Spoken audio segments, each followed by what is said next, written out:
বাড়িতে কেউ আছেন? বাবু 10 টাকা ভিক্ষা দাও না, আমি 2 দিন ধরে কিছু খেতে পাই না।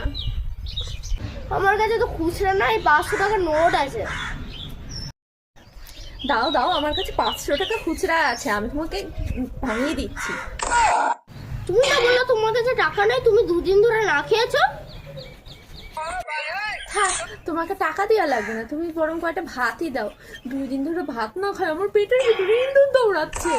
দাঁড়াও দিচ্ছি, এই নাও।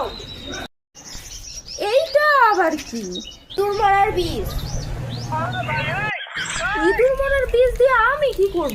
তুমিই তো বললা তোমার পেটের মধ্যে ইঁদুর দৌড়াচ্ছে, তাই তো এনে দিলাম। হ্যাঁ, থাক, ভাত খেতে লাগবে না, তুমি বরং আমার জন্য কটা চাল এনে দাও, আমি চাল নিয়ে যাবো। আচ্ছা দাঁড়াও দিচ্ছি।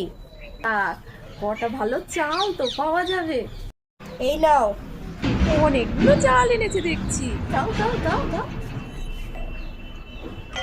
কিপটা কোথাকার, আর জীবনে আসি তো ওদের বাড়ি।